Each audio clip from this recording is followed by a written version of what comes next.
আজকের গল্প বিভূতিভূষণ বন্দ্যোপাধ্যায়ের লেখা তাল নবমী।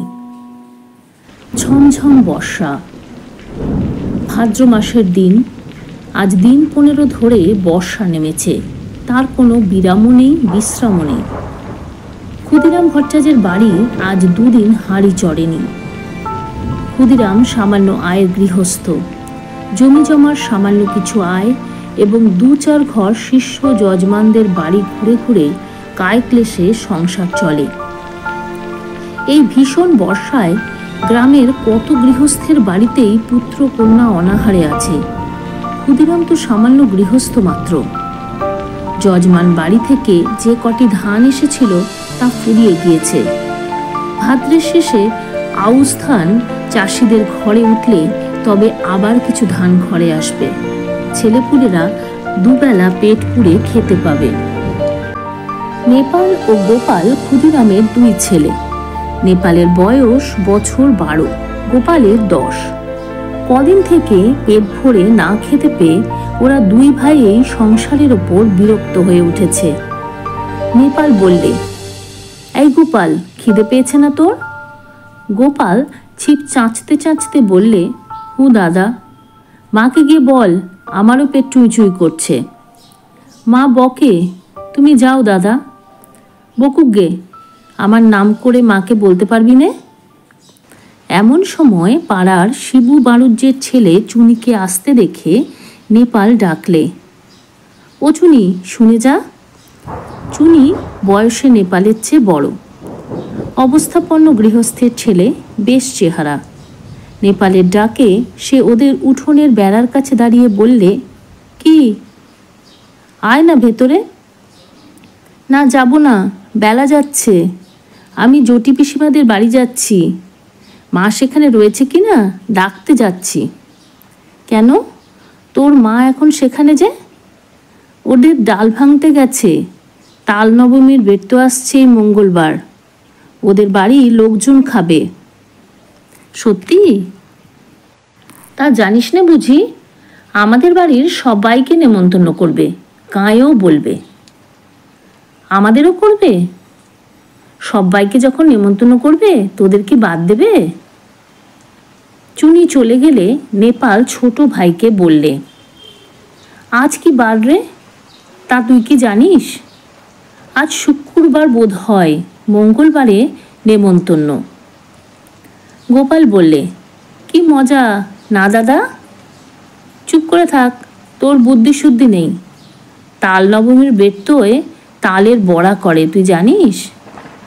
গোপাল সেটা জানতো না, কিন্তু দাদার মুখে শুনে খুব খুশি হয়ে উঠল। সত্যি তা যদি হয় তবে সে সুখাদ্য খাবার সম্ভাবনা বহু দূরবর্তী নয়, ঘনিয়ে এসেছে কাছে। আজ কি বার সে জানে না। সামনের মঙ্গলবারে নিশ্চয়ই তার আর বেশি দেরি নেই। দাদার সঙ্গে বাড়ি যাওয়ার পথে পড়ে জটি পিসিমার বাড়ি। নেপাল বললে, তুই দাঁড়া, ওদের বাড়ি ঢুকে দেখে আসি। ওদের বাড়ি তালের দরকার হবে, যদি তাল কেনে। এই গ্রামের মধ্যে তালের গাছ নেই, মাঠে প্রকাণ্ড তাল দেখি। নেপাল সেখান থেকে তাল কুড়িয়ে এনে গাঁয়ে বিক্রি করে। জটি পিসিমা সামনেই দাঁড়িয়ে। তিনি গ্রামের নটবর মুখুজ্জের স্ত্রী, ভালো নাম হরিমতি। গ্রামশুদ্ধ ছেলে মেয়ে তাকে ডাকে জটি পিসিমা বলে। পিসিমা বললেন, কিরে, তাল নেবে পিসিমা? হ্যাঁ, নেব বই কি, আমাদের তো দরকার হবে মঙ্গলবার। ঠিক এই সময়ে দাদার পিছু পিছু গোপালও এসে দাঁড়িয়েছে। জটি পিসিমা বললেন, পেছনে কে রে? গোপাল, তা সন্ধেবেলা 2 ভাইয়ে গিয়েছিলি কোথায়? নেপাল সলজ্জ মুখে বললে, মাছ ধরতে। এলি? ওই 2টো পুঁটি আর একটা ছোট বেলে। তাহলে যাই পিসিমা? আচ্ছা, এসো গে বাবা, সন্ধে হয়ে গেল। অন্ধকারে চলাফেরা করা ভালো নয় বর্ষাকালে।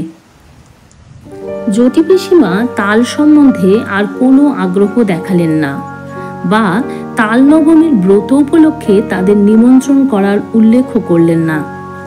যদিও দুজনেরই আশা ছিল হয়তো জটি পিসিমা তাদের দেখলেই নিমন্ত্রণ করবেন। এখন দরজার কাছে গিয়ে নেপাল আবার ফিরে জিজ্ঞাসা করলে, তাল নেবেন তাহলে?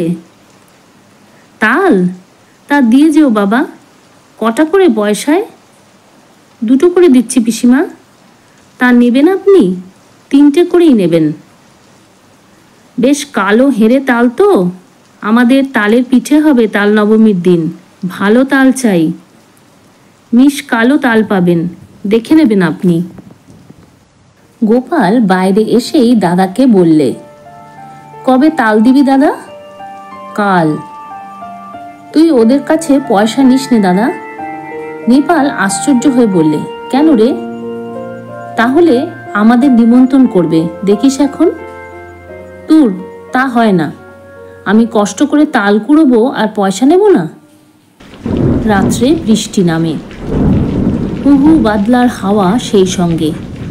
পূব দিকের জানলার কপাট দড়ি বাঁধা, হাওয়ায় দড়ি ছিঁড়ে সারা রাত খটখট শব্দ করে ঝড় বৃষ্টির দিনে। গোপালের ঘুম হয় না, তার যেন ভয় ভয় করে। সে শুয়ে শুয়ে ভাবছে, দাদা তাল যদি বিক্রি করে তবে ওরা আর নিমন্ত্রণ করবে না। তা কখনো করে? খুব ভোরবেলা উঠে গোপাল দেখলে বাড়ির সবাই ঘুমিয়ে, কেউই তখনও ওঠেনি। রাত্রের বৃষ্টি থেমে গিয়েছে, সামান্য একটু টিপটিপ করে বৃষ্টি পড়ছে। গোপাল এক ছুটে চলে গেল গ্রামের পাশে সেই তালদিঘির ধারে। মাঠে 1 হাঁটু জল আর কাদা।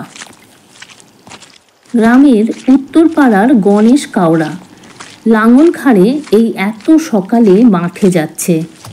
ওকে দেখে বললে, কি খোকা ঠাকুর, যাচ্ছ কেনে এত ভোরে? তাল কুড়োতে দিঘির পাড়ে। বড্ড সাপের ভয় খোকা ঠাকুর, বর্ষাকালে ওখানে যেও না একা একা। গোপাল ভয়ে ভয়ে দিঘির তাল পুকুরের তালের বনে ঢুকে তাল খুঁজতে লাগলো। বড় আর কালো কুচকুচে একটা মাত্র তাল প্রায় জলের ধারে পড়ে। সেটা কুড়িয়ে নিয়ে ফিরে আসবার পথে আরও গোটা 3 ছোট তাল পাওয়া গেল।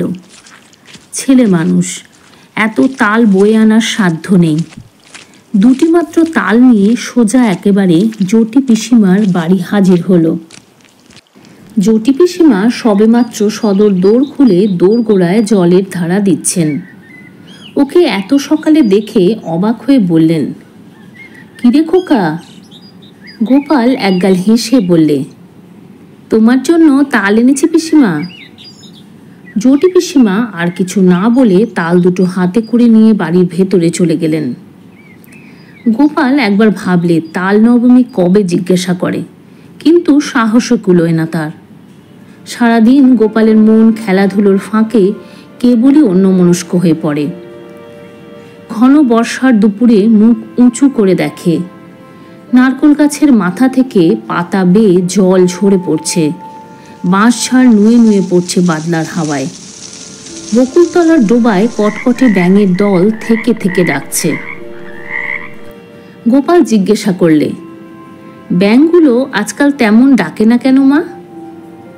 গোপালের মা বললেন, নতুন জলে ডাকে, এখন পুরনো জলে তত আমোদ নেই ওদের। আজ কি বার মা? সোমবার। কেন রে, বারের খোঁজে তোর কি দরকার? মঙ্গলবারে তাল নবমী না মা? তা হয়তো হবে, কি জানি বাপু, নিজের হাঁড়িতে চাল জোটে না। তাল নবমীর খোঁজে কি দরকার আমার? সারাদিন কেটে গেল। নেপাল বিকেলের দিকে জিজ্ঞাসা করলে, জটি পিসিমার বাড়িতে তাল দিয়েছিলি আজ সকালে? কোথায় পেলি তুই? আমি তাল দিতে গেলে পিসিমা বললেন, গোপাল তাল দিয়ে গেছে, পয়সা নেয়নি। কেন দিতে গেলি তুই? একটা পয়সা হলে দুজনে মুড়ি কিনে খেতাম। ওরা নিমন্ত্রণ করবে, দেখিস দাদা, কাল তো তাল নবমী। সে এমনি নিমন্ত্রণ করবে, পয়সা নিলেও করবে। তুই একটা বোকা। আচ্ছা দাদা, কাল তো মঙ্গলবার না? রাত্রে উত্তেজনায় গোপালের ঘুম হয় না। বাড়ির পাশের বড় বকুল গাছটায় জোনাকির ঝাঁক জ্বলছে। জানলা দিয়ে সেদিকে চেয়ে চেয়ে সে ভাবে, কাল সকালটা হলে হয়, কতক্ষণে যে রাত পোহাবে। জটি পিসিমা আদর করে ওকে বলবেন খাওয়ানোর সময়, খোকা কাঁকুড়ের ডালনা আর নিবি, মুগের ডাল বেশি করে মেখে নে। জটি পিসিমার বড় মেয়ে লাবণ্যদি একখানা থালায় গরম গরম তিল পিটুলি ভাজা এনে ওর সামনে ধরে হেসে বললে, খোকা কখানা নিবি তিল পিটুলি? বলেই লাবণ্যদি থালাখানা উপুর করে তার পাতে ঢেলে দিলে। তারপর জটি পিসিমা আনলেন পায়েস আর তালের বড়া। হেসে বললেন, খোকা তুই তাল কুড়িয়ে দিয়েছিলি তাই পায়েস হলো, খা খা খুব খা, আজ যে তাল নবমী রে। কত কি চমৎকার ধরনের রাঁধা তরকারির গন্ধ বাতাসে, খেজুর গুড়ের পায়েসের সুগন্ধ বাতাসে। গোপালের মন খুশি ও আনন্দে ভরে উঠল। সে বসে বসে খাচ্ছে, কেবলই খাচ্ছে। সবারই খাওয়া শেষ, ও তবুও খেয়েই যাচ্ছে। লাবণ্যদি হেসে হেসে বলছে, আর নিবি তিল পিটুলি? ও গোপাল! হঠাৎ গোপাল চোখ চেয়ে দেখলে জানলার পাশে বর্ষার জলে ভেজা ঝোপঝাড় আর তাদের সেই আতা গাছটা। সে শুয়ে আছে তাদের বাড়িতে। মার হাতের মৃদু ঠেলায় ঘুম ভেঙেছে। মা পাশে দাঁড়িয়ে বলছেন, ওঠ ওঠ, বেলা হয়েছে কত, মেঘ করে আছে তাই বোঝা যাচ্ছে না। বোকার মতো ফ্যাল ফ্যাল করে সে মায়ের মুখের দিকে চেয়ে রইল। আজ কি বার মা? মঙ্গলবার। তাও তো বটে, আজই তো তাল নবমী। ঘুমের মধ্যে ওসব কি হিজিবিজি স্বপ্ন সে দেখছিল? বেলা আরো বাড়ল। ঘন মেঘাচ্ছন্ন বর্ষার দিনে যদিও বোঝা গেল না বেলা কতটা হয়েছে। গোপাল দরজার সামনে একটা কাঠের গুঁড়ির ওপর ঠায় বসে রইল। বৃষ্টি নেই একটু, মেঘ জমকালো আকাশ। বাদলের সজল হাওয়ায় গা শিরশির করে। গোপাল আশায় আশায় বসে রইল বটে, কিন্তু কই, পিসিমাদের বাড়ি থেকে কেউ তো নিমন্ত্রণ করতে এলো না। অনেক বেলায় তাদের পাড়ার জগবন্ধু চক্রবর্তী তার ছেলে মেয়ে নিয়ে সামনের পথ দিয়ে কোথায় যেন চলেছেন। তাদের পেছনে রাখাল রায় ও তার ছেলে শানু, তার পেছনে কালীবর বালুজ্যের বড় ছেলে পাঁচু, আর ও পাড়ার হরেন। গোপাল ভাবলে, এরা যায় কোথায়? এ দলটি চলে যাওয়ার কিছু পরে বুড়ো নবীন ভট্টাচ ও তার ছোট ভাই দিনু সঙ্গে এক পাল ছেলে মেয়ে নিয়ে চলেছে। দিনু ভট্টাচের ছেলে কুড়োরাম ওকে দেখে বললে, এখানে বসে কেন রে, যাবি নে? গোপাল বললে, কোথায় যাচ্ছিস তোরা? জটি পিসিমাদের বাড়ি তাল নবমীর নেমন্তন্ন খেতে, করেনি তোদের? ওরা বেছে বেছে বলেছে কিনা, সবাইকে তো বলেনি। গোপাল হঠাৎ রাগে অভিমানে যেন দিশেহারা হয়ে গেল। রেগে দাঁড়িয়ে উঠে বললে, কেন করবে না আমাদের নেমন্তন্ন? আমরা এর পরে যাব।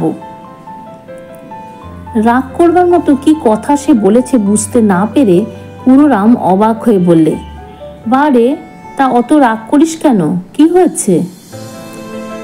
ওরা চলে যাওয়ার সঙ্গে সঙ্গে গোপালের চোখে জল এসে পড়ল। বোধহয় সংসারের অবিচার দেখেই। পথ চেয়ে সে বসে আছে কদিন থেকে, কিন্তু তার কেবল পথ চাওয়াই সার হলো। তার সজল ঝাপসা দৃষ্টির সামনে পাড়ার হাড়ু, হিতেন, দেবেন, গুটকে তাদের বাপ কাকাদের সঙ্গে একে একে তার বাড়ির সামনে দিয়ে জটি পিসিমাদের বাড়ির দিকে চলে গেল।